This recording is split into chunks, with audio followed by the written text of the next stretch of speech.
Good afternoon, Beaver County, and welcome to Your Personal Realtor with Eric McKenna.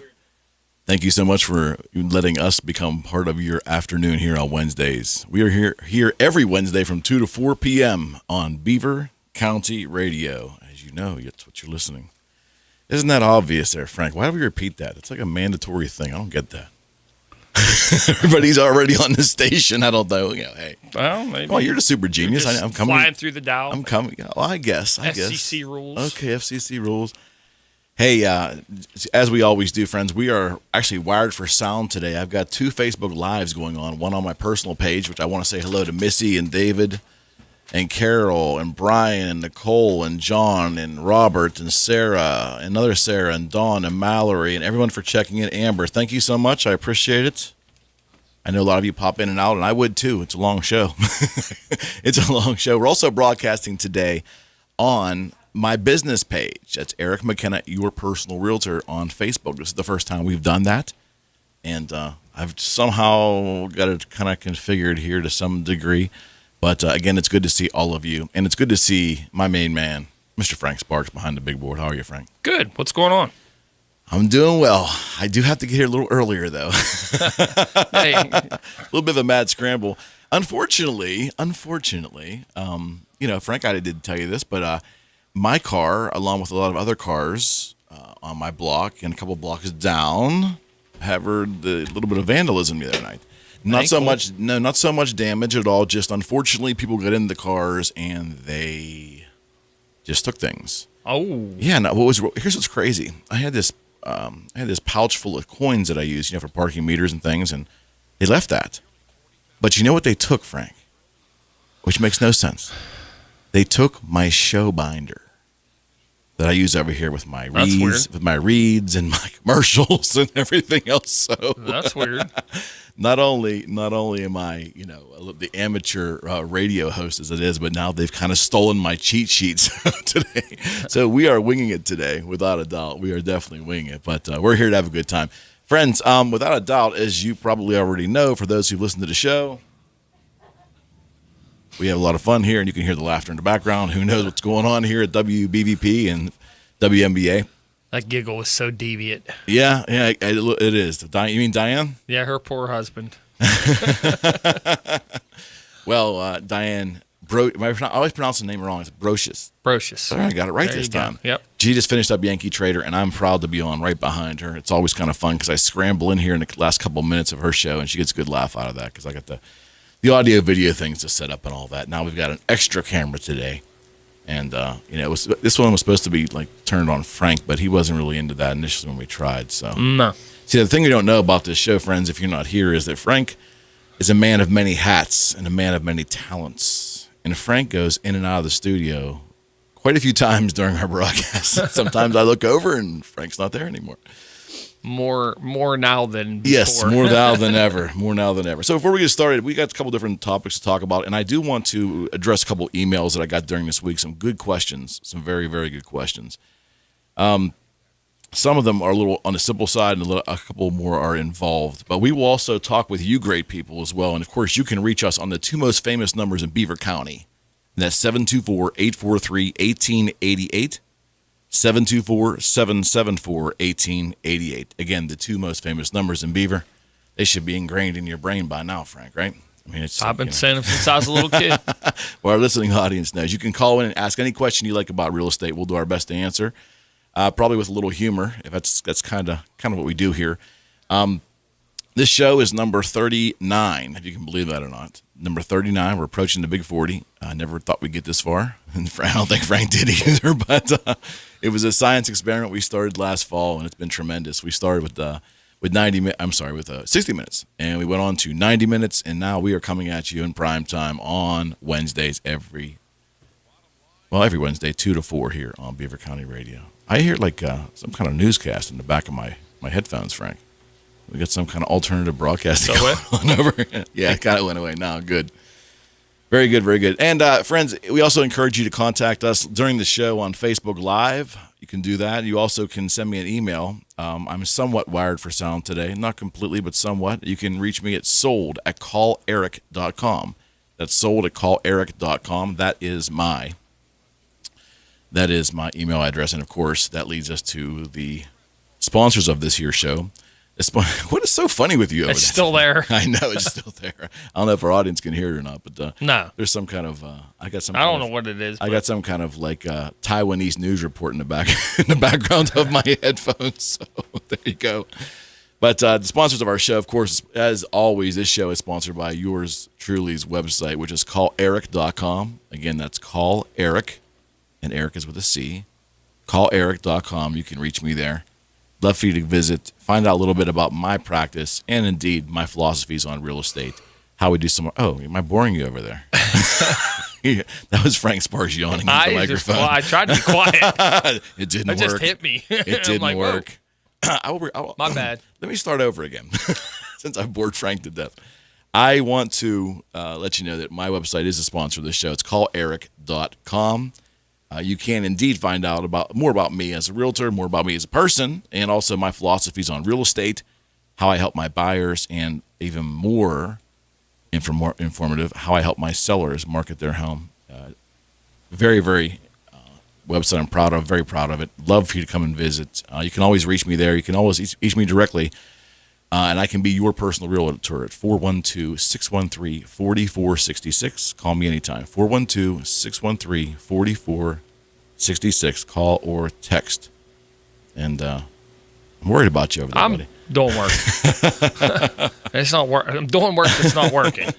So this show, we're going to talk in theory about a couple subjects. One of them I want to discuss is the advantages and disadvantages of city living or buying a house in the city so much as opposed to the country, which, well, for this conversation, we'll use the two phrases suburbs, which is not really country, and we'll also use rural, which I know Beaver County's got a very expansive topography, and we have some rural communities. We also have some suburban cities, suburban Pittsburgh. I think it's fair to say that the suburban area of Pittsburgh extends obviously into Beaver. Would you not agree, Frank? I do. From Pittsburgh, I mean, I do. Without a doubt. But there's certain things to consider, and I always love reading. I read a lot, and on the internet, of course, you have to be very selective and very careful about what you read, and consider the source you're getting it from. Naturally, but Realtor.com, Remax.com, and Zillow.com as well. Great articles on real estate, and you have to dig a little bit sometimes to get through the more of the sales material on the Zillow and the Realtor.com. But it's there. There's very good articles there. And I was reading last night, and it was kind of funny because, it's like people tend to get labeled. You're either a city person or you're a country person, and that's such an overreach, wouldn't you say, Frank? I mean, it is. You may have tendencies of you like the busyness of the city, or you like the more relaxed nature of the suburbs and the rural. But I think we all like different attributes of each. I think we all kind of dislike certain attributes of each as well. Would you not agree? Oh yeah, I agree. I mean, because I can see Frank as more of a suburb kind of kickback kind of country guy, but then you put him downtown. Now you put him downtown with the big lights and maybe a sporting event or something. I can see the juices come alive. See, and so it's not so easy to pigeonhole people. But I think that that's a huge consideration when you're looking for a new place to live, and we'll talk about that too. And of course, we're also going to talk a little bit about school districts and how important that is. We're not going to talk about unique school districts, and we're not going to break down the latest ratings from Allegheny County and Beaver and all that good stuff. Here's the reason why. I'm not looking to make any enemies here. Okay? It's a very sensitive subject. I don't mind being slightly controversial at times in my opinions, but when you start talking about school districts and everybody's got their own parochial pride, and the state's going to do their own testing and the ratings of the school and the different variables and so forth. We're not going to talk about individual schools. We're just not going to do that. But we are going to talk about the importance for you as the home buyer to do your own homework and to have a personal conversation with your realtor, knowing that we can't, we need to be careful as well as realtors as to what we do in terms of recommendations. Of course, naturally. But at the same time, we do encourage you to consider the school district as a significant part of your decision. And that even goes for those who don't have children or those whose children have grown and are on their way and out on their own, because the school district does indeed play a good part of the tax component of your house, naturally, but it also plays a component on how what the value of your home is, how valuable your home can be. So certainly we encourage you to do your homework and consider the school district, even if you're not, raising young ones and you're looking to place them in a good school, which is obviously very important, without a doubt. Frank, you're nodding over there. You agree? Oh, I agree fully. Yeah, there's no question. And I got a question for you, though, Sure. related on that. And as stupid as this sounds, there's no stupid questions, Frank. Just stupid people. how much do you feel? Did you not get that, Frank? Did you not get that? I ignored you. I see that. Thank you. How do you feel that the impending Pennsylvania legalization of marijuana and where the facilities are going to be, as well as the growing facilities, is going to affect the real estate market? Someone else asked me that the other day. I can't honestly say that I know enough yet to give an educated opinion outside of my general belief. Right. So now we're going to get into General It's belief. not political, Right. but it's strictly my own belief. Drug abuse is a personal thing with me, and I'll share. I lost my younger brother many, many years ago to drugs, so I'm probably not the very best person. You probably asked that question, but I can't see how we're aiding society outside of tax revenue, quite frankly, and probably cutting down on some remedial incarcerations, I guess. But I can't really see how we're aiding society in regards to legalizing the marijuana. So number one, let me set that aside. That's my viewpoint. So anything I say from this point, you have to skew from my prior positioning. Is it going to have an effect? Yeah, I think it is going to have an effect, Frank. I think that it's still divided. I think obviously there are more citizens now that feel that marijuana should be regulated and legal and all that. I get it. I don't share that view, but I get it. So it is a problem. Not problem. Let me back up. It is an issue that is going to be certainly brought to the forefront in regards to property value based upon where these locations are going to be, especially for growing, and for distribution and everything else. I mean, what's your thoughts? Yeah, I just think that people are going to shy away from, especially if you want to raise a family, are going to shy away from the areas that that marijuana is going to be grown in the certain fields. I know in the Newcastle area is one of the places. I knew that's what you're referring to. And down in Greene County is another one. Yes. And I think that people are just going to really be afraid of the fact that their kids are going to be around where they're growing marijuana until they see exactly how the process. I mean, I can't see you drive down the road and there's a field of marijuana out there. No, I can't even possibly imagine that's what it's going to be like. Right. But and again, Frank's question here, friends, isn't really a political one. I did want to share my thoughts on it because I'm not for the legalization of marijuana. I'm just not, and I guess I'm in the minority. I've never tried it, so Yeah, I never want to try it. No, and we're not going to turn the show into a drug abuse show either. I will tell you, but I will state that I'm also a pragmatist, and I believe that laws are laws, whether I agree with them or not. If they're the law in the books, we definitely have to support them. We can do things to try to change the law in a legal method, of course. However, a law is a law. So it's a reality. It's here. It's what it is. But I would have to think, though, that there's going to be considerable concern by many parents and many younger parents with younger children thinking about where they're going to raise their children and the neighborhoods and the areas they want to live in. So we'll see how it propagates. But to be ignorant and be completely ignorant about it and say that, it shouldn't matter, it won't matter, we're in 2017 and everybody believes in it now. I don't think that's the case at all. I think Western Pennsylvania, although the political party affiliations really don't show that, I think it's a more conservative, a personally conservative area than we're giving credit for. Does that make any sense? Yeah. I'm curious to see how it actually influences the market, just because they say that it's going to create many jobs here in Pennsylvania. In other states, it's actually gotten the state out of a deficit. There's no question. And I'm just curious to see whether it makes the real estate market go up or it makes it go down. That's my curiosity. Or it doesn't have much effect. It doesn't. I mean, naturally, employment. Good employment areas, obviously, the housing market benefits from that naturally. That's economics. So in theory, there, I get what you're saying, but again, it's a hot button topic. There's no question. There's no question about it. It's a very hot button topic. And I'm a little jaded. I have to be because of my personal stance on it. But I'm also, like I said, very pragmatic. I try to live my life that way. I think it's the only way to really live effectively, unfortunately, because there's going to be a lot of things in this world you don't agree with.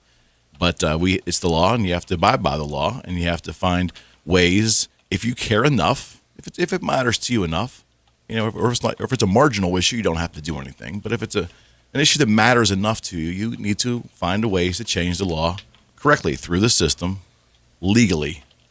And so it's a good one. It's a good question, Frank. And I had that asked about a week ago, I guess, and I did not have an answer for it. That was very concise, and I really don't think I gave you one today. But I would think there'd be concern in some communities.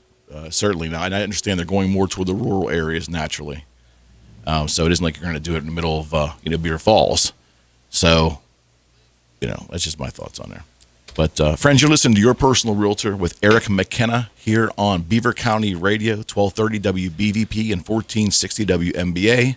I am your host, your humble host, Eric McKenna, and I'm joined every week by my very, very good friend and show producer here, Sir Frank Sparks. I'm back with that, Sir Frank. Great to see you, Frank, and great to hear and see all of you on Facebook Live and here on, of course, the wide area Beaver County radio coverage. And there's the great sounds of the Brothers Johnson. So guess what, friends? I'm going to get a bit to drink here and wet my palate, and we will be right back.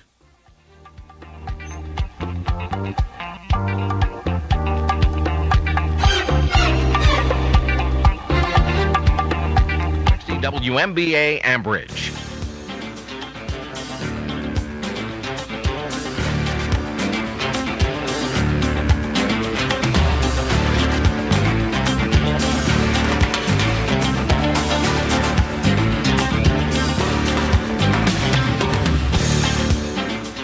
And we're back. Thank you, friends. You're listening to Your Personal Realtor with Eric McKenna.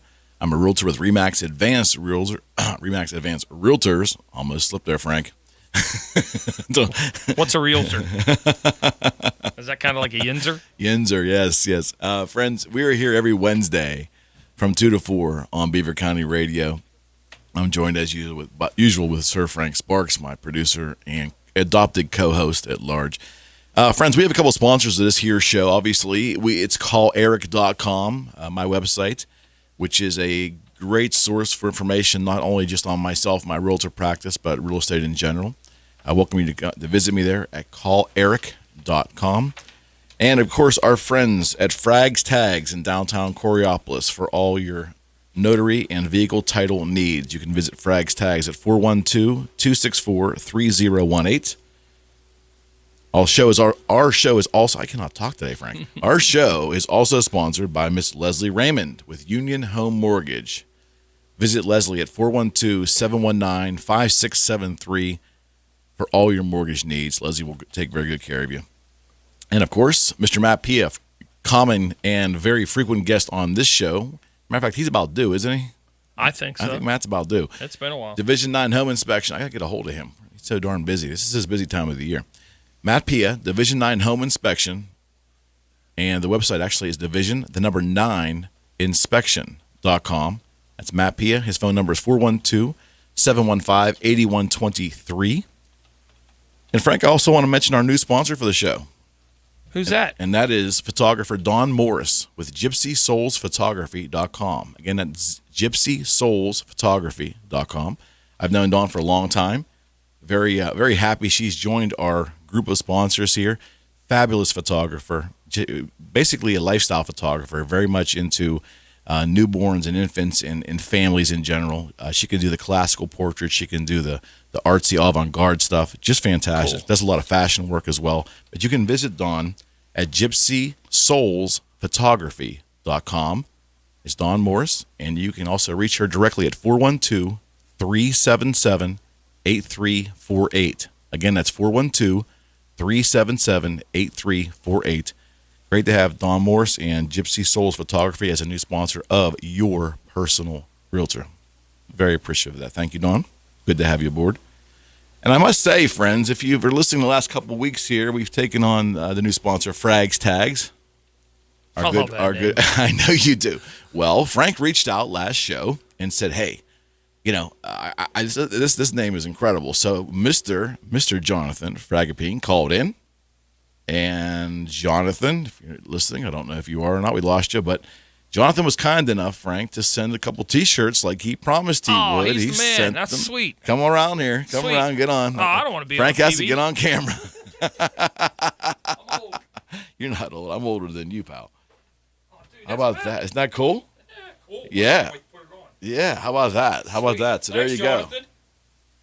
That's sweet. Mr. Fragapane. Absolutely. Rags tags. I love your friend. And I will tell you, I am now their personal realtor.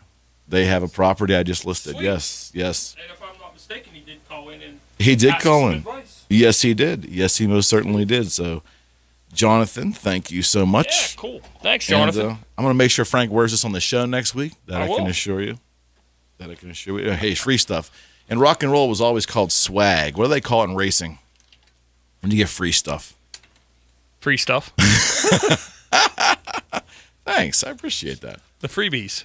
Frank, you're always a wealth of information. What can I say? Hey. Oh, my goodness Isn't that what gracious. racing's about, though? Really? Sponsors getting out. handing out Well, freebies at the race? that was my whole point. The freebies. That's exactly right. Friends, we're broadcasting on Facebook Live. If you can go to Facebook and just type in my name, Eric McKenna, I'll pop up there twice. Once will be your personal realtor, and then the other will be my business page.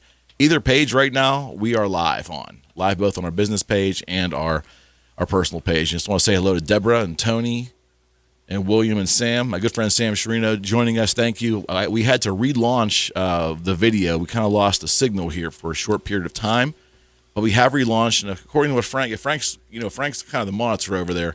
He's telling me that we're up and running. So that's pretty good.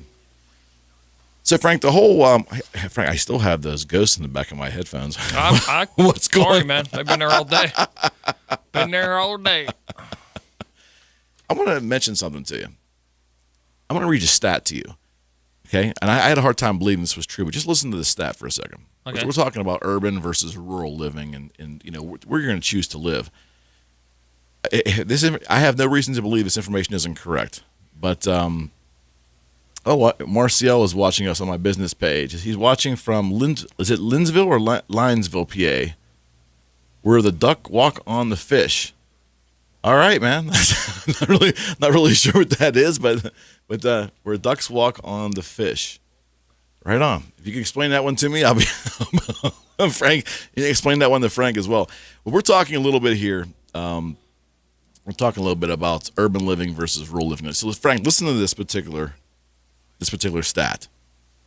Approximately 3.9 billion people, which is roughly 54% of the world's population, live in urban areas. Think about that. That's a lot. City living. So 54% of the population are in these congested urban areas. And you think about all the land mass outside of that, and there's only 46% of the population there. That to me just doesn't seem possible. That was an eye-opener for me. I mean, have you ever, in your lifetime, ever gave it the consideration ever of living downtown Pittsburgh? You ever thought about that? Never happened. Really? Why not? I'm not a country kid. No, you're not, but you're a suburban kid. Right. Okay. And I just like my way of life that when I'm far enough away that I can enjoy the peace and quiet, but yet I'm close enough that if I want to run in and watch a Pirates game, I can do that. Okay.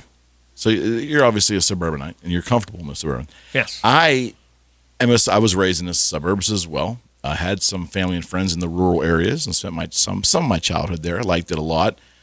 And a couple of years ago, I met I sold a guitar actually, years ago now. Got to be at least about 6 or 7 years ago, to a guy living in downtown Philadelphia. And I actually went to visit him because there was a guitar show in town. So I hung out with him at his place in downtown Philly. And my whole perception of what it was like to live downtown changed. Now, of course, Philadelphia's a little different than Pittsburgh, but the essence of living downtown, it really isn't that much different. So I thought it was really, really utterly fantastic. And I'll tell you why, Frank. He didn't need a car, so there was no expense there. He took public transportation, everything. Within literally a couple blocks from where he lived, everything was there. All the major sporting events were there. I mean, I could honestly, now again, he worked downtown too, so there was some synergy.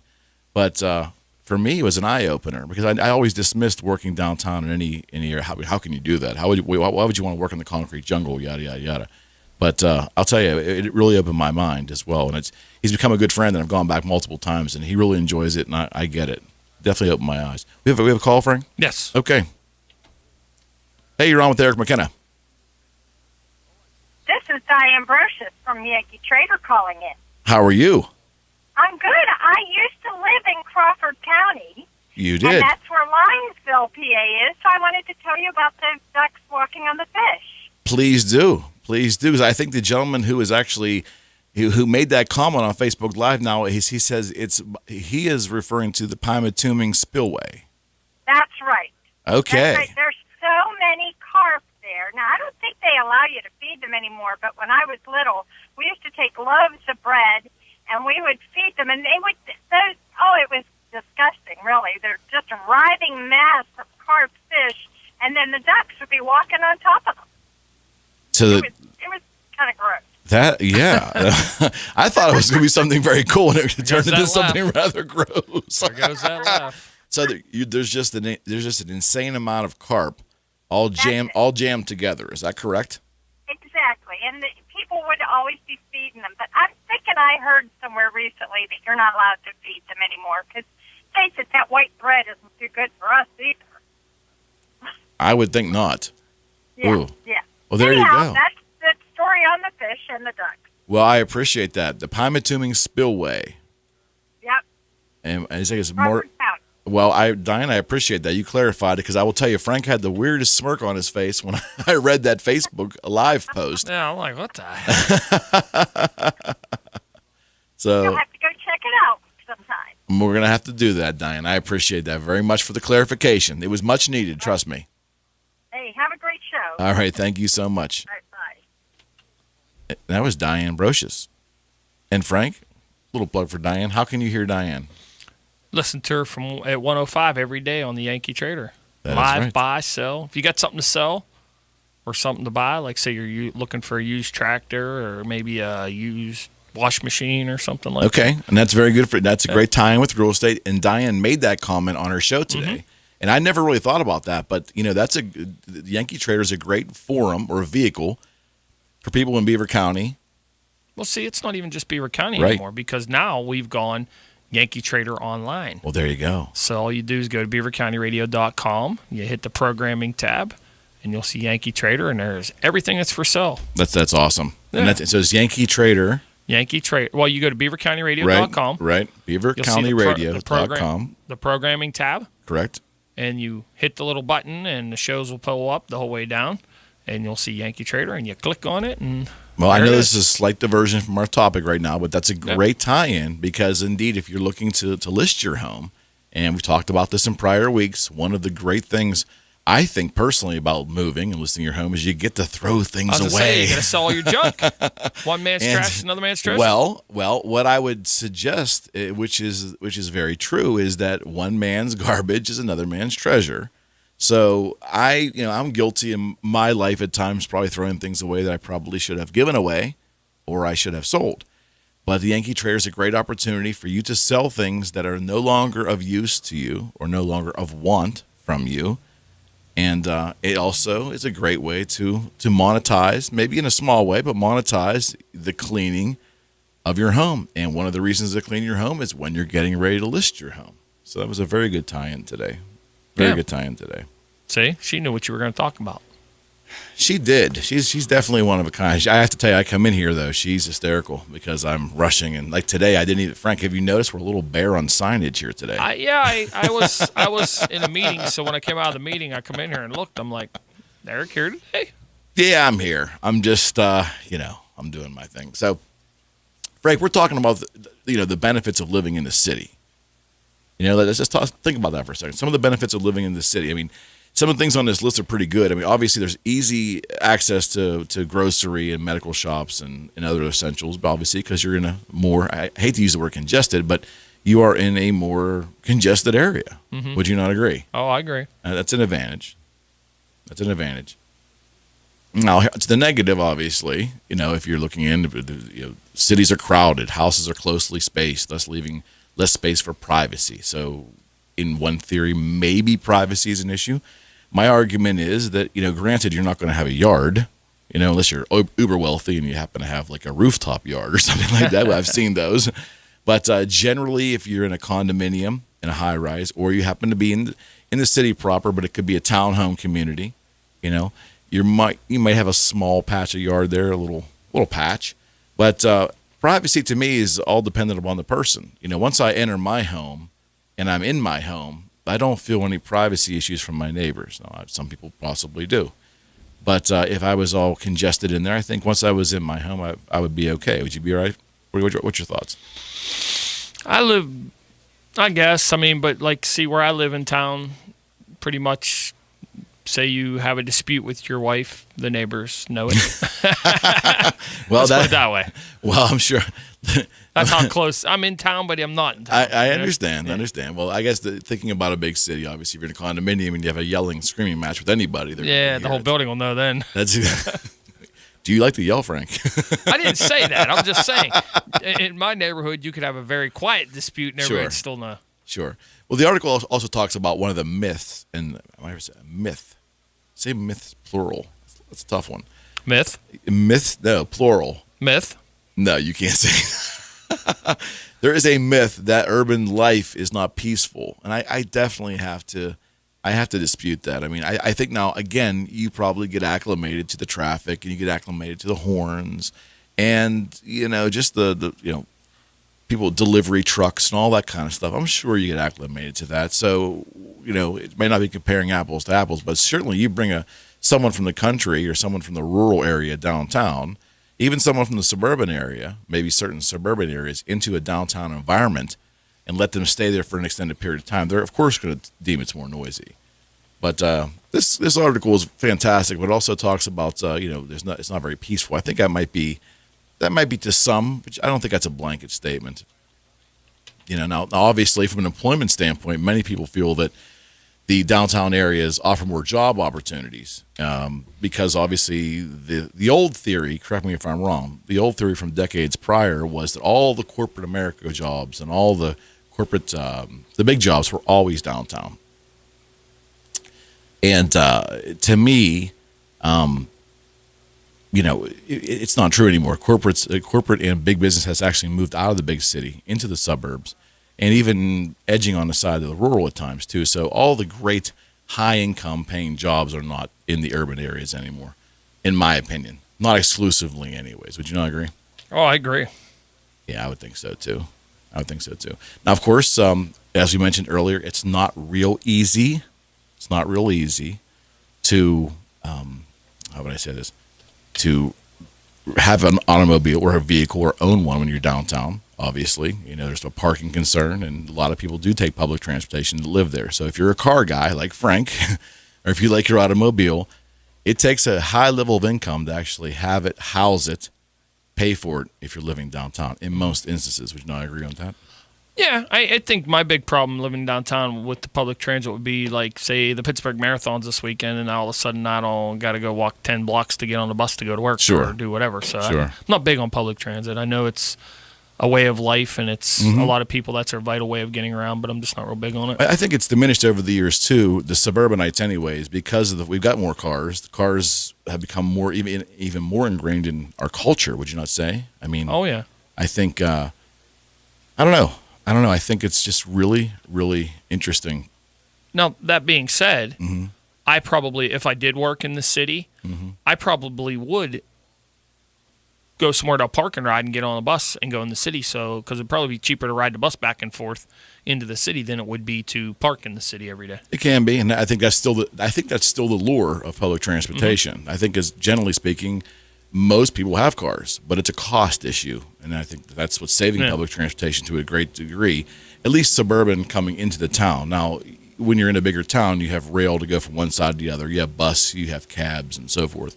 But it's just fascinating. Now, locally here, we do it the way we have it the way our transit is. But if you go like in North Carolina, you or I would actually pay for the public transit, and it's free for everybody to ride. Right. Because we have a car tax, and the car tax that we pay every year would pay for public transit. Absolutely. So in North Carolina, in cities like Charlotte, you just get on the bus and you don't pay anything. You just go wherever you want. You just get on the bus and go.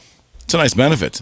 Too bad that doesn't happen in Pennsylvania. That's a story for another day, but yes, it's not agreeable to people that have cars that don't have to pay. All right. So, All right, friends, we're going to pause here for a break. This is Your Personal Realtor with Eric McKenna with RE/MAX Advanced Realtors here every Wednesday from 2 to 4. We're talking about urban living versus suburban living. It's very interesting. It's something a little different than we've done in past weeks, and we've got a lot of material here. You can always join this show by calling the two most famous numbers in Beaver County, 724-843-1888 and 724-774-1888, and we'll be right back.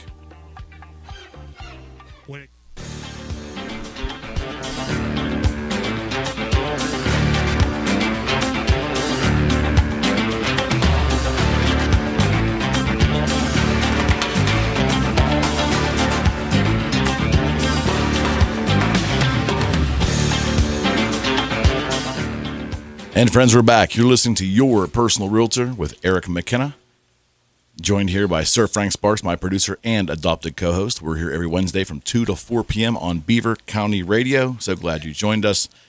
Show's been a little disjointed today, Frank. I apologize. We're running around. We've had some audio-visual difficulties. So technology's not liking you today. No, technology's not. We've had to restart our Facebook Live actually now. How many times has this been? 1, 2, 3 or 4. Yeah, at least 3 or 4. Friends, you can join and participate in the show at 1230. I'm sorry, excuse me, 1230 WBVP and 1460 WMBA. The two most famous numbers for those two stations are 724-843-1888 and 724-774-1888. And we are finally live and back with you. We are on my Facebook Live account at Facebook. You can go to Facebook and just type in Eric McKenna. You'll find me. And we also are on my business page for the first time ever. That's very cool. And I can actually see people. It's a little different, Frank. Did you know that? It looks a little different on the Facebook business page than it does on the Facebook normal page. Yeah, isn't that weird? Yeah, that is a little weird. But thank you so much for making us a part of your Wednesday. Friends, I'm a little hampered today. I was mentioning to Frank earlier in the show that unfortunately someone broke into my car and stole my playbook. It isn't as important as an NFL playbook, but it is my show playbook. So all of my reads and everything else will have to be recreated for me this week. But yeah, how about that, Frank? Someone actually got into the truck. That's crazy. Didn't take any money, didn't take anything, but they took my book. And a couple pens. So I'm not sure what they want with that stuff, Frank, but that's what they did. Every week, this show is sponsored by calleric.com, my website. I encourage you to go there, find out more about my realtor practice, my philosophies on realtor, and why I can be your personal realtor. Show's also sponsored by our good friends at Frags Tags. Don't laugh, Frank. It's a great I love name. that name. Frags Tags in Coriopolis for all your notary and title needs. They will definitely take care of you. Definitely want to contact Frags Tags. Tell them Eric sent you. 412-264-3018. They were kind enough to send free swag. I want to add as well. We got T-shirts going on here and good stuff. Also, our new sponsor for the show is Miss Dawn Morris with Gypsy Souls Photography. That's Dawn Morris with Gypsy Souls Photography, and I strongly encourage you to visit her website at gypsysoulsphotography.com. Dawn does wonderful portrait work. She's a lifestyle photographer. She does fashion, but she really, really emphasizes family, and whether they're infants and toddlers and to youth and teenagers and the whole thing. She loves to capture families and provide those memories, and she does utterly fantastic work. She is a phenomenal photographer. Contact Dawn at 412-377-8348. That's Dawn Morris with gypsysoulsphotography.com. Go to her website and get a taste for her work and her creativity. It's wonderful. Of course, the show is also sponsored by our great friend Leslie Raymond with Union Home Mortgage. You can contact Leslie for all your mortgage needs at 412-719-5785. 5673. And last but never least is our great friend and frequent show guest, Mr. Matt Pia with Division 9 Home Inspections. That's right, Division 9 Home Inspections. You can reach Matt at 412-715-8123, 412-715-8123. His website is division9 inspection.com. Matt is one of the finest home inspectors in the entire valley and our go-to guy for all home inspection related issues. Love Matt. Great source of information. I know that Frank personally has taken a lot of the information Matt has given him, and you've made some adjustments on your house, haven't you? Yes, I have. Yeah, there you go. Many. There you go. One you're going to help me make. There you go. Matt will be sure to send the bill to you, though. It's definitely coming. But we've been talking on this show here about a different subject today. You know, we've talked about so many things related to realtor work, and you know, whether it's showing, whether it's buying a new home, the steps all involved, and open houses, and all the different steps in terms of looking to list your house all the way to closing, and all the different ins and outs there. And today I want to do something a little different. I wanted to try to bring the subject of urban living, you know, city living versus suburban living versus rural living, and do some comparisons. And yeah, we've done a pretty good job on that, wouldn't you say? Yeah. And surprisingly, in light of all of our video technical issues at this point, we've actually done a pretty good job maneuvering through them all. Yes. All right, friends, we believe it or not, we burned through our first hour already of Your Personal Realtor with Eric McKenna. You are listening to 1230 WBVP and 1460 WMBA. Well, let me do it correctly. 1230 WBVP in Beaver Falls and Chippewa, and 1460 WMBA in Ambridge and Coraopolis. And now it is time for Town Hall News.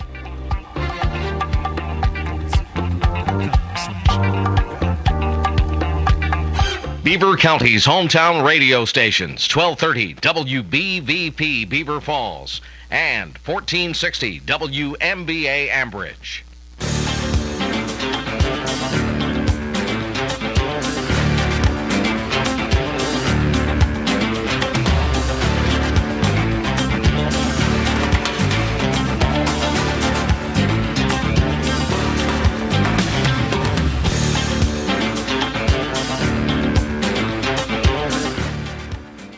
And friends are back. You're listening to Your Personal Realtor with Eric McKenna here on Beaver County Radio. I am a realtor with RE/MAX Advanced Realtors out of Swickley and Robinson Township.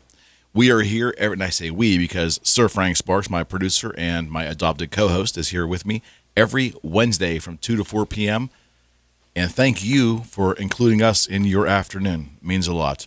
Frank just gave me a directive, you know, because when the producer speaks. When the producer speaks, you kind of have to act on that, because I try to ignore him, but you really can't.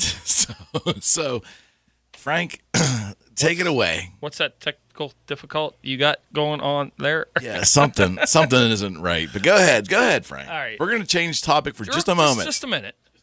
All right. So, you know, anybody that's listening or has lived under a rock, and as soon as I get through this, you do have a phone call. Okay. We all know that you did Boogie Street Guitars and you dealt with Kiss, and the news came out this week that Gene Simmons is trying to patent the devil horn symptom. He said that he made it popular, and that he's trying to put a U.S. patent on it. Now, Yeah. the big thing about that is we all know that Ronnie James Dio is the first to use that, but you know. Okay. Now he wants to say it's him. Yeah. Okay. I don't. I can't believe we're talking about this, but we're gonna talk about it because Just for a minute. For those who have not listened to the show, Frank's a little bit. He compliments me a little greater than a lot of people don't know who Boogie Street is or what it was. Before I was a realtor for 15 years, I ran a company called Boogie Street Guitars. Had the opportunity to do some wonderful things. We were a guitar dealer, we were a guitar design house, and we partnered up with a company called Washburn Guitars out of Chicago. During my years there, I was afforded the opportunity to work with some of their artists that had signature guitars. And there were some really interesting people there, but generally they were all fantastic. It kind of like a kid in a candy store. One of the people I had an opportunity to work with was one of my childhood heroes, and that was the guitarist from Kiss, Paul Stanley, who was never a letdown. And you meet your hero, your idol. People say you meet someone like that, and they always kind of disappoint you. Well, I can assure you that man did not. He was every bit the real deal, good guy that you would hope him to be. Now, all that said, Frank's question is: another member of the band, Gene Simmons, is trying to patent a hand gesture, Right. that he used starting around 1974, I believe, in my foggy memory. And he's photographed many, many times with his thumb out, the forefinger, Yep. and the pinky, Yep. And you got to spread them. like that. Yep. Okay. I know that's a sign language for I love you. Is that correct? The sign language symbol for I love you. That's what it's supposed to be, but he doesn't interpret it as that.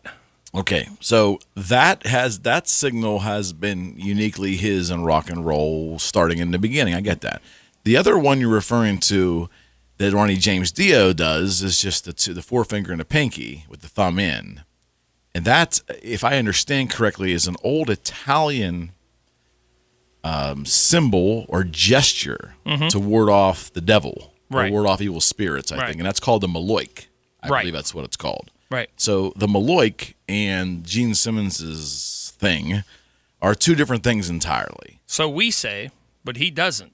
He's trying to patent it, and he He's specifically says the devil horns. Is he trying to patent just the 2 fingers or the 3 fingers? I think the 2 from the looks of it. Okay. Friends, I wish I was in the loop, but it's been a couple years since I've really been in the rock and roll thing. But nothing's. Let me put it to you this way: Gene Simmons has been a gentleman around me. Mm-hmm. He's been very cordial. He's been a very nice person.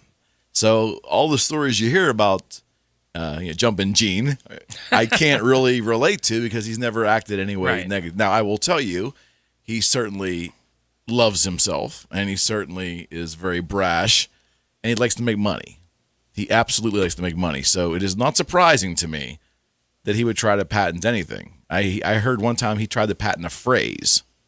So I don't know. He's running out of money. Gene is not running out of money. Neither Paul nor Gene are running out of money. But I found it amusing. But there is a distinguishing difference between Gene's 3-finger symbol and Ronnie James Dio and not even Ronnie James Dio, the Maloik. Right. That's totally different. So just my thoughts. You asked, I told you. And in the article, he does not state that. So Gene is Gene. That's right. Speaking of that and that, you have a phone call. All right, you're on with Eric McKenna. Hi, Eric and Uncle Frank. How are you guys? Good. Top my back. Wait Wait a second. Wait. Dude, Uncle Frank? You just rotted me out. Oh, man. Uncle I'm in trouble Frank? now. Oh. So wait. Thanks, Steve. We got the family hour on here. Thanks, okay? Steve. How are you? Pretty good. How are you guys? I'm doing well, partner. What's shaking? All right. Now, I've always lived in lived down in town or lived, on the outskirts of country, so I can't really speak to city living. But I wanted to make a comment on how you said you get used to the sounds that you live near. Yes. And I lived in Koppel for a short time, and they have the scrapyard out there, and occasionally one of the cars going through the shedders blows up, and it shakes all the houses in town and makes a really loud noise. Now, I got used to it, but, I'd have buddies over, and they'd be like, man, what was that? And, jump out of their skin, But I'm like, oh, another car blew up. What? It's just one of those sounds you get used to, even though it shakes the house. No, I get it. I get it. More recently, my dad lives in Pensacola, Florida, and that's where our Naval Air Force is centered. Sure is. Every time a plane flew over, it woke me up. And I told him in the morning, I said, I tossed and turned all night, all those stupid planes. And he said, what planes? I bet. So, we definitely become acclimated. You get used to like you said, you get used to those sounds. We definitely get acclimated. And now, I will tell you, talking more in generality, though, I mean, you had a unique situation where you were out, near the edge of rural, but you had a business that was close by, which was causing some booms. So I think for the article's standpoint, they're just talking in general. If you're living out on a farm or you're living near a farm or something like that. But no, I totally am 100% with you on we do get acclimated. A case in point, like I told Frank this a couple of weeks ago. Here's a funny one for you. I was a Howard Hanna agent for a long time, and I made the move over to Remax. So I went from working in Moon Township, and I went to work over in my office in Swickley. So I love it over there. It's great. The town's great. People are really nice. I don't work very often in Swickley, but my office is there. So my deal was pretty advantageous for me. I got a little office that was given to me, and I finally got my first window in real estate. Wonderful. So one day I'm there. Must have been in January. It was a little cold, but it must have been a warm afternoon. I know it was in the end of January, but regardless, I ended up pulling the window up a little bit to get some air in there. And I was sitting at my computer, and the Swickley fire alarm went off. Now, the Swickley fire alarm, if you don't know, it happens to be about 2 blocks from my office, and it isn't the kind of fire alarm that you probably would think you'd hear on television, Mayberry FD or something like that. It was the weirdest type of alarm that I just literally just jumped on my desk. I jumped out of my shoes. But everybody else in the office, there was about 7 people in there that morning. We had a meeting, and everybody was completely unfazed. They looked at me like, what the heck's wrong with you? And obviously, now it goes off, and it still startles me, but not as much. And I told Frank, too, I grew up in Coriopolis with the trains, and they ran much more when the industry was bigger back in the 70s and the 80s. But, the train going through at 4 o'clock in the morning, I never hear it. But when I moved... I live in downtown New York now, right along Fifth Avenue. Right. No, I know. So you get it. And he is... Did I lose him? Gone.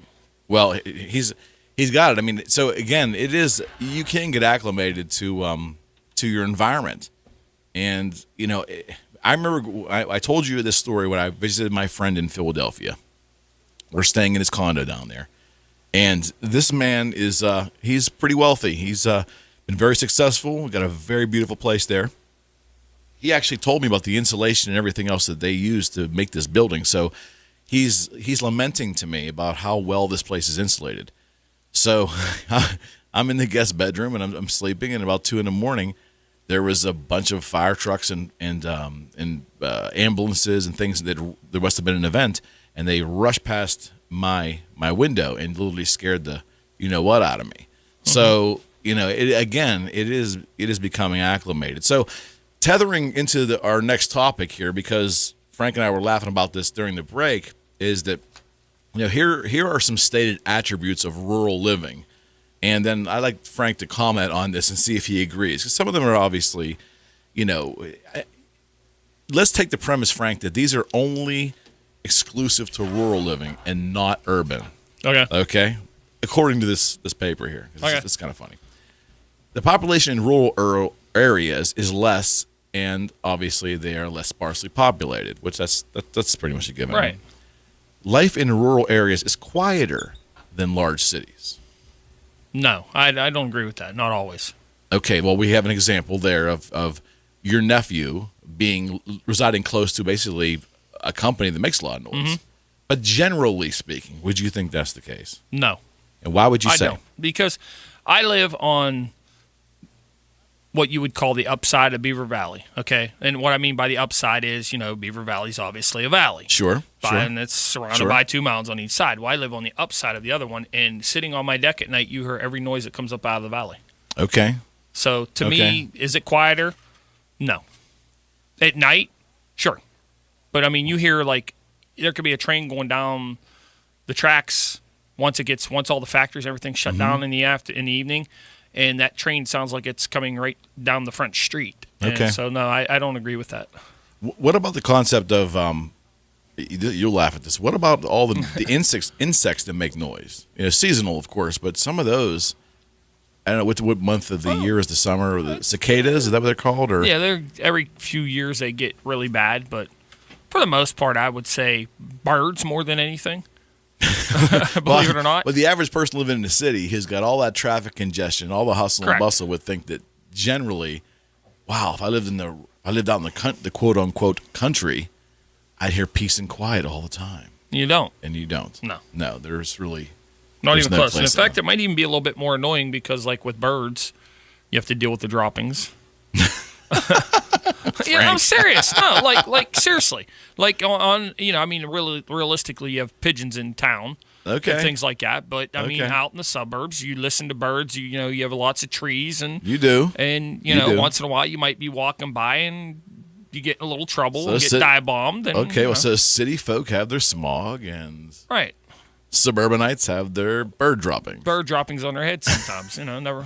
I've never been that fortunate, but All right. How about this one? This is again, generally speaking, people appear to be more associated with each other in the rural areas. That I agree with. And then, now, that's a pretty broad interpretation, associated, but I guess what they're referring to is deeper relationships than the casual, hey, how you doing? Maybe they look out for each other a little more in the country. That I agree with. Would you agree? Yeah.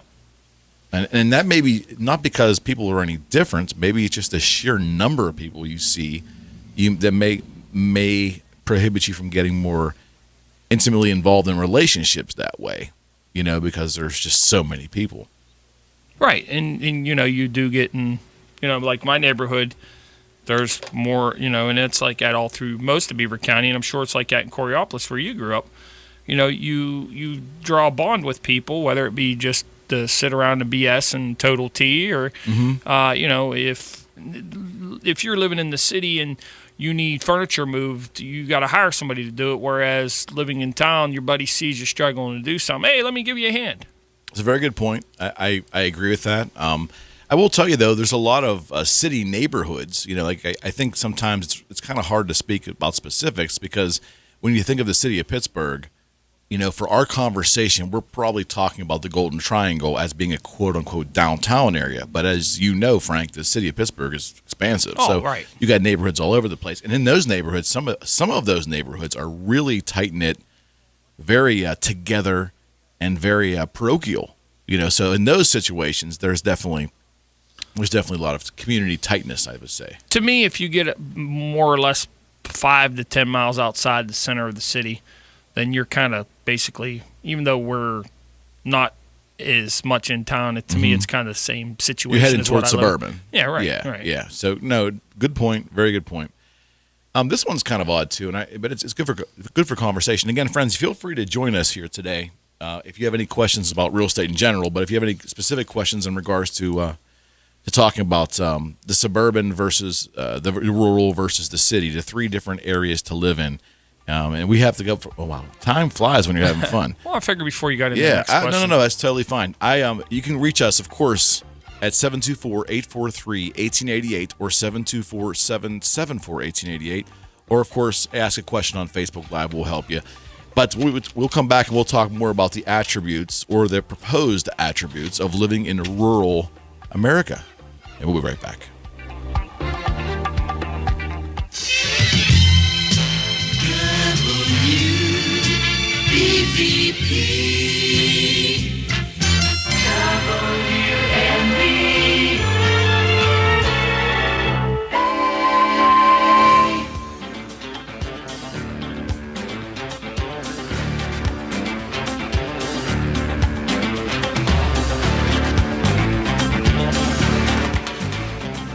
And we're back.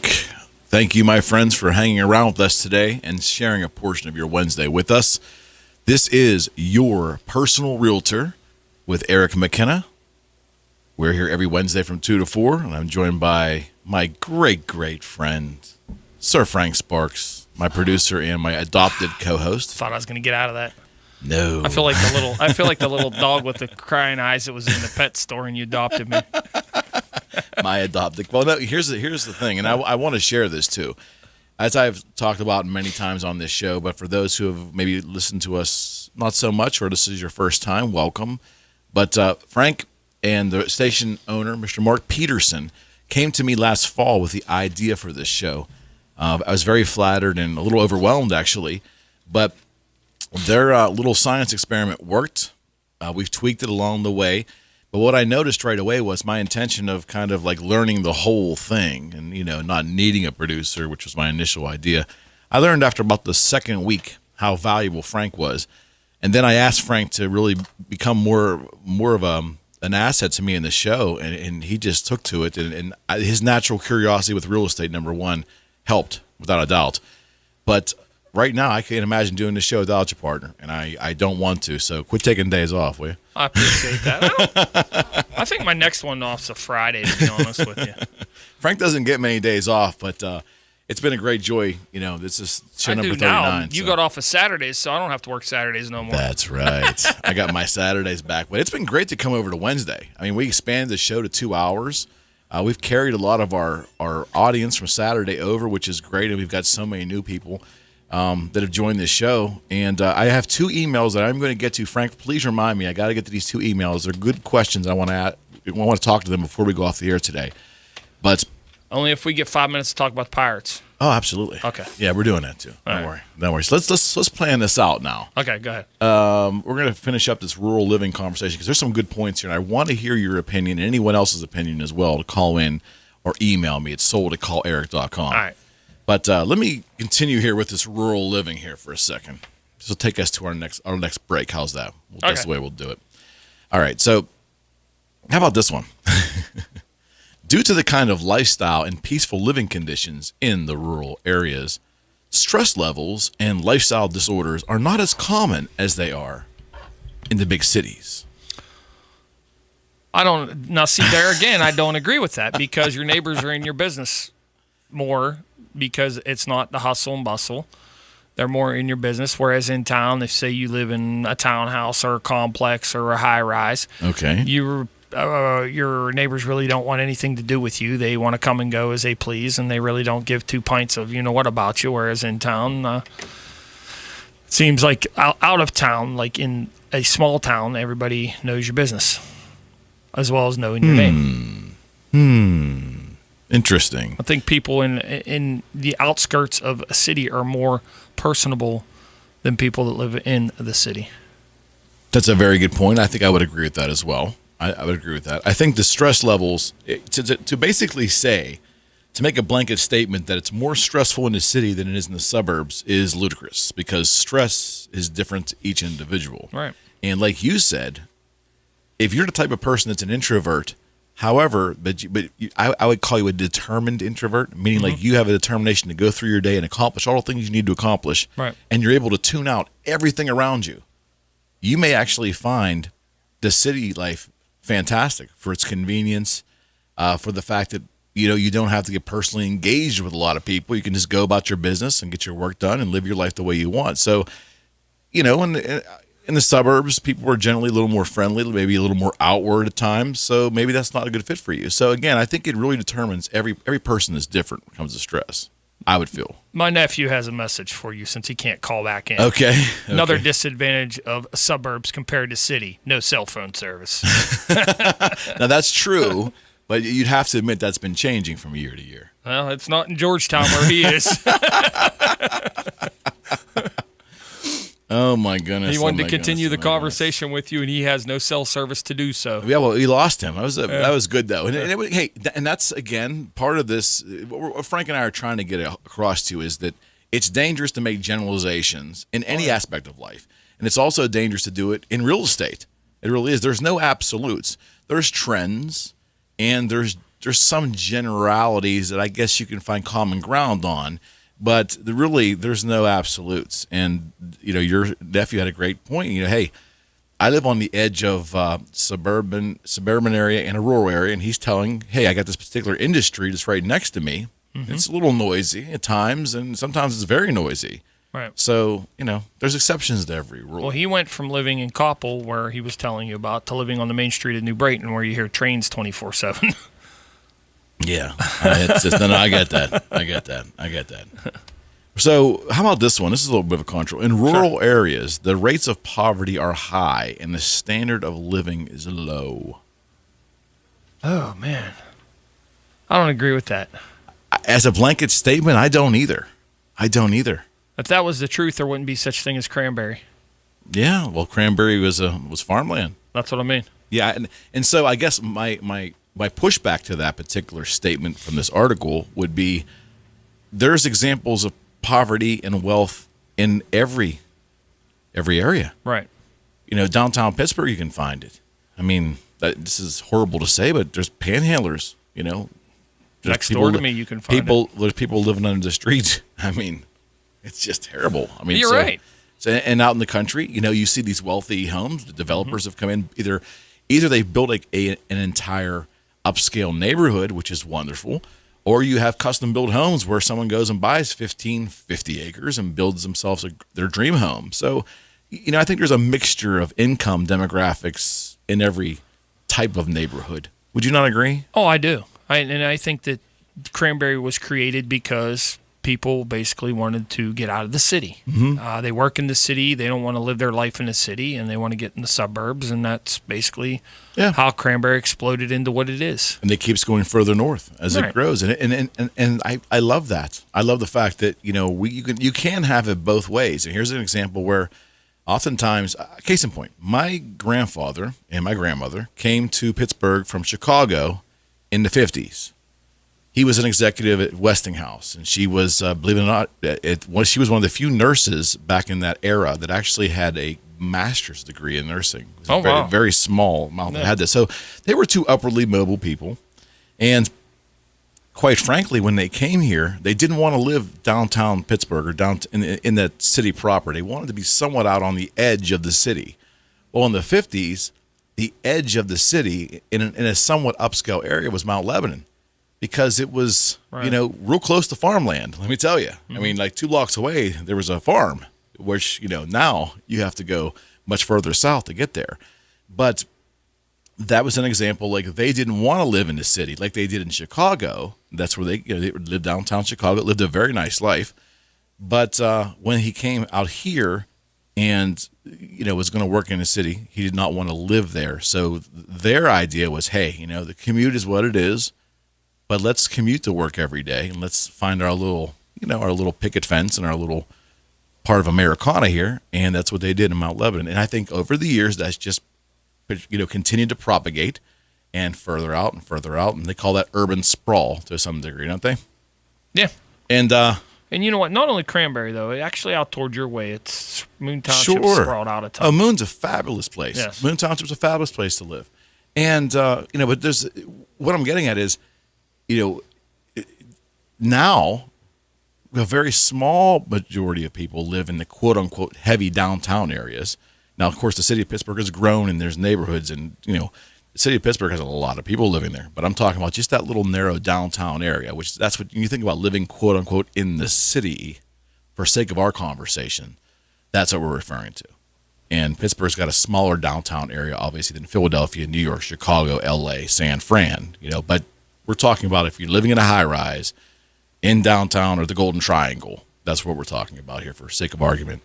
But people have moved out to the suburbs, and I think that's been tremendous. I think that's certainly, as incomes rose, as technology proliferated, and as opportunities grew, people wanted that slice of Americana, but still work in the city, and that's what they did. And it's, it continues to this day. Now, you'll hear a lot of arguments that it's going to reverse, or it has reversed, or it's on the verge of reversing.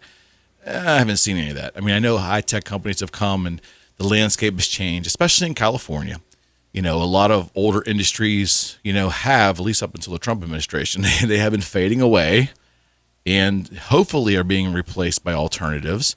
But that's still yet to be determined. But I think generally the concept of a lot of the good jobs, or there's a lot of jobs, and especially hospital and in the medical field, which is a big part of our economy, they're in the major city areas. And people generally don't want to live in a city. They want to live in the suburbs.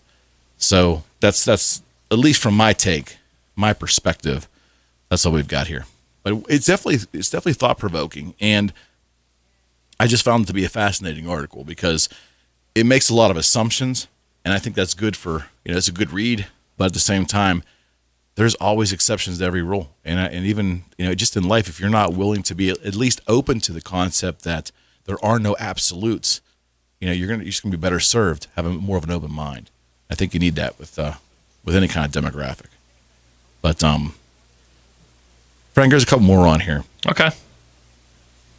A lot of agricultural land is available. That is why it attracts so many from the urban areas. I find it to be a very bizarre statement because... Say that one more time. There is a lot of agricultural land available, thus the attraction from people to move from urban areas is what it says exactly. Agricultural land to me means land to be farmed in. Now, are they also talking about land to be developed, like housing developments or other industry, or? Well, that's a very broad statement, like you said. And it is. You know, It is. and you do see the more and more, and that was kind of what we were talking about with Cranberry and Moon. You see a lot of what used to be farmland now being subdivided.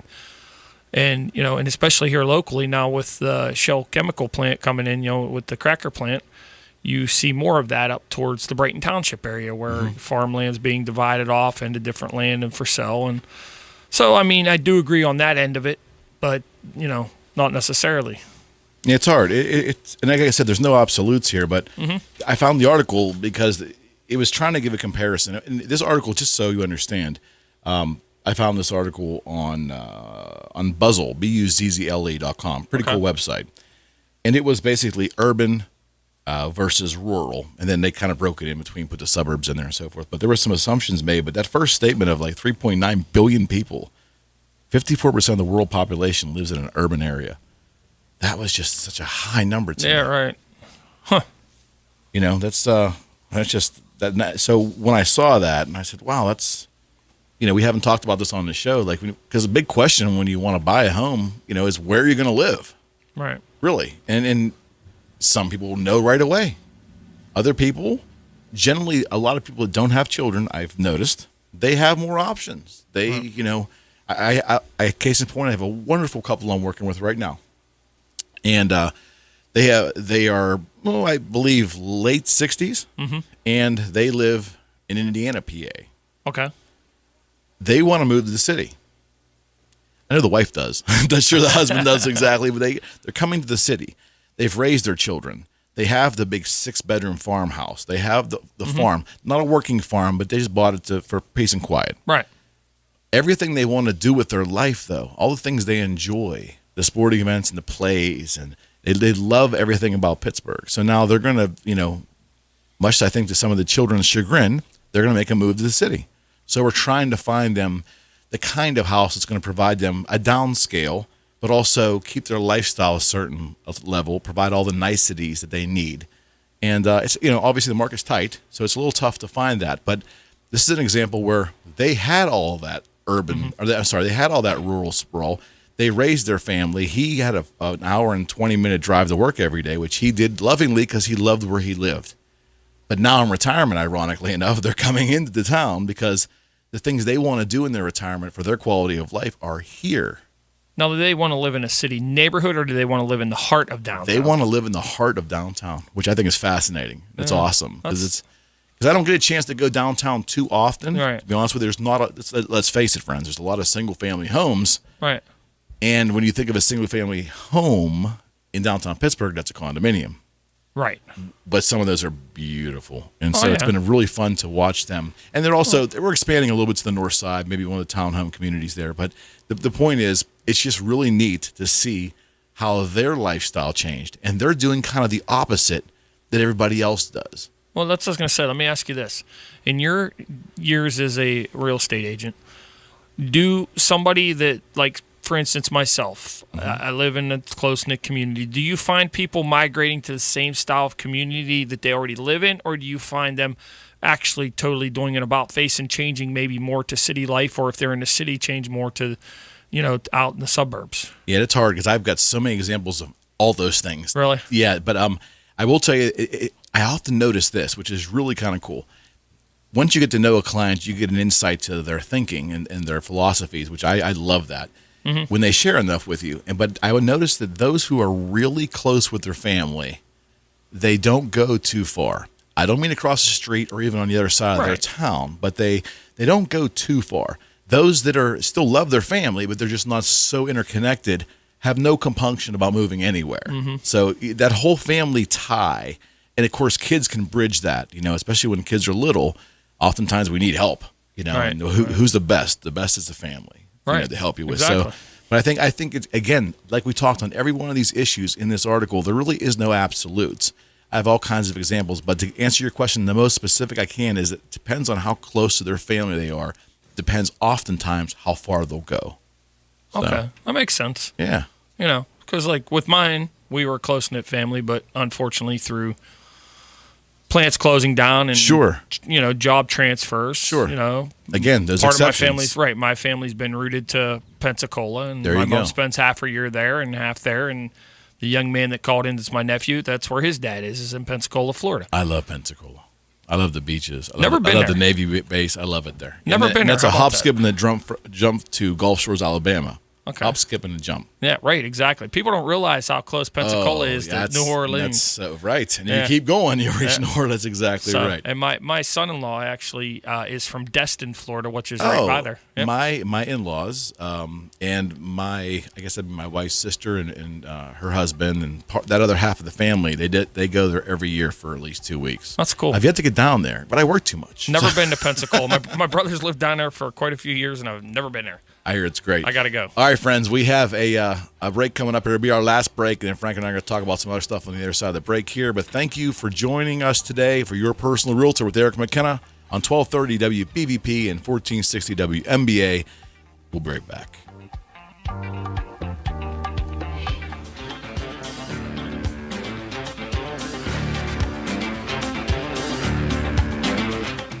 And we're back. Friends, thank you so much for tuning in today and making Your Personal Realtor with Eric McKenna part of your afternoon. We are here every Wednesday on Beaver County Radio, 1230 WBVP and 1460 WMBA. We talk real estate, we talk comedy, we talk current events. We do it all here. We do it with joy and love. How's that, Frank? Joy and love. Joy and love. But thank you so much for joining us to our Facebook Live family. We're now streaming on both my personal page at Eric McKenna and my personal page at calleric.com. Thank you so much for tuning in today. Woo! 2 hours go fast when you're having fun. We had a lot of technical difficulty in the first hour, but we kind of caught our flow here in the second hour.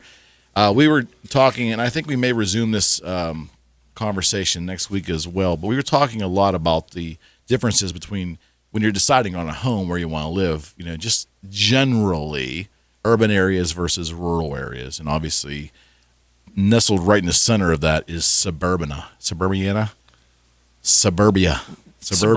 guess. Suburbia, Yeah. right.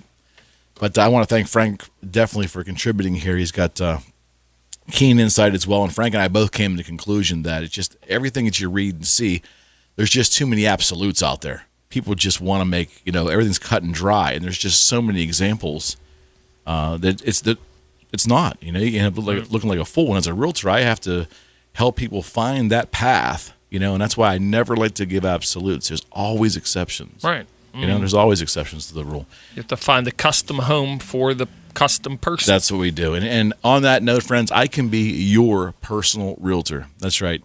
This show is an extension of what I do as a realtor. I work in Allegheny, Butler, Washington, and, of course, the great county of Beaver. I'd love to work with you as well. If you're thinking of buying a new home or selling your home or doing both, love to speak with you.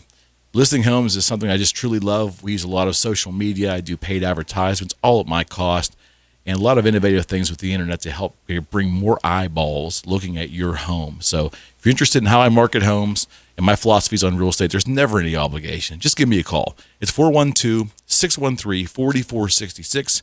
Again, it's 412-613-4466, or visit me at calleric.com. Again, that's calleric.com. And, of course, my microphone is on, but my headsets are out. These headsets are just driving me insane. Time for a new set, Still Frank. working? Yeah, I'm back on. Okay. Again, want to remind you, friends, that this show is sponsored by my website, calleric.com. Our sponsors also include Frags Tags for all your notary and title needs in Coriopolis. Visit Frags Tags at 412-264-3018. They will take great care of you. It's also our new sponsor for the show, photographer Dawn Morse with Gypsy Souls Photography. Dawn does tremendous portrait work, and she's a lifestyle photographer for fashion and absolutely to capture the greatest moments of you and your children, contact Dawn. It's 412-377-8348, 412-377-8348, and visit Dawn and see her creativity at her website, gypsysoulsphotography.com. And Leslie Raymond with Union Home Mortgage. Contact Leslie at 412-719-5673 for your mortgage needs. That's Leslie Raymond with Union Home Mortgage. And last but not least, our great friend and one of the finest home inspectors in the Valley, Mr. Matt Pia with Division 9 Home Inspection. Reach Matt at 412-715-8123. His website is Division, the number 9, inspection.com. Visit Matt, tell him we sent you. We love him. He's one of the finest home inspectors in all of the Valley. Whew. All right, Frank, I want to address one email that I have here, and then we're going to talk Pirates for a few minutes. I promise you that because we're going to get into it. But Jake sent me an email this week, and it's a pretty easy question for me. But if I can read this right here. Yeah, Jake, hold on one second. Okay. I'm so tongue-tied. I know. Keep that going. Keep that theme going. Hey, Diane. Diane's tuning on Facebook. How are you? Thank you so much. Jake wants to know point blank, is it better to sell your home in the winter or the summer? And I get asked this so often. It seems like we almost address it almost every show, don't we? But again, Jake, let me be very clear about this. Is just what I told you in the email response that I gave you. Tradition will tell you, and common practice will tell you that everybody wants to buy and sell in the summer and the spring and the fall to a certain degree, and no one does any business in the winter. It's so untrue. The proliferation of the internet has leveled the playing fields. I don't believe in seasons anymore, and I can show you where my book of business is just as busy in the winter as it is in the summer. If you want to talk statistics or numbers, I don't have them in front of me, so I'm probably going to guess there may be an edge there. But the huge difference compared to the pre-internet days compared to the current days, the disparity is leveled off. So it's a great time to list your home, Jake. Whether it's the summer or winter, when you are ready. And I guess I like to say this to my clients. Let's talk about when you are ready to sell. That's the answer. The answer isn't, is it better in the fall, the winter, the spring? When is it right for you? So give me a call. If you want to list that house, you give me a call, 412-613-4466. Call or text me anytime. But, I'm not much of a believer in the seasons. Okay, Frank. So here's the deal. A couple minutes left here, buddy. I know you're dying to bring up a question about the Pirates, and you're gonna. No, I just wanted to. Here we go. I have beaten Andrew McCutchen down, and the guy is now playing. He's playing great ball right now, and So is that where you're headed with this? No, actually, I was just I am, and I beat down as much. I'm not an Andrew McCutchen fan. Sure. And I I wanted to get your opinion. The Pirates are on a hot roll right now, and I'm encouraged where they're at, So I just wanted to get your opinion on what you thought the biggest difference in the Pittsburgh Pirates is this week. They're 7-3 in their last 10 games. They're the hottest team in the division. Andrew McCutchen's hot on the bat. Josh Harrison's the hottest hitter in baseball since Memorial Day. Yes, 409 for the month so far, I believe. And so, I just realistically, I bash Andrew McCutchen as much as you, and he's been on fire. I think that Huntington's got a huge problem right now. Problem's probably overstating it. He has a dilemma, and that is with their sub 500 season, which is on par with the rest of the division. Are you theoretically a playoff team? The only way you're a playoff team is if you can win that division. And I think they can do it. And I'm probably one of the few people that believe that. I disagree with you in a way because that's not the only way they can get in the playoffs because you know what? They're not real far out of that wild card race either right now. I'm not banking on the wild card though. But they've yet proven to me they can play above 500 ball. And that's until they do that, then so that brings us to the next part of my extrapolation here is, are they buyers or sellers? Well, and that's going to be tough. Right. I am of the belief now that I kind of want to give Kutch the nod and say, you know what, maybe he's going to keep this for the rest of the year, and why not keep your team together? Maybe try to go out and be a buyer and bring some, hey, I've been calling for Brett Laurie to play third base for them all year. Why not go get the kid now? But get somebody to make an impact on the team. really make an impact. A third baseman, a right fielder, you know, you see flashes of brilliance from Asuna.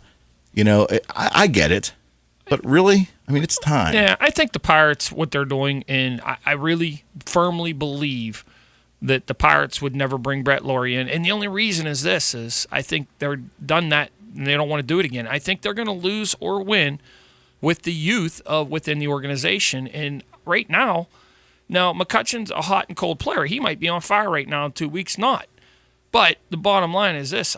The Pirates are going to win or lose with the youth this year. And right now, they're playing good ball. They got to have starting pitching, though. Their starting pitching has to perform. And it is generally, for the last couple of weeks, it's been okay. It's too spotty.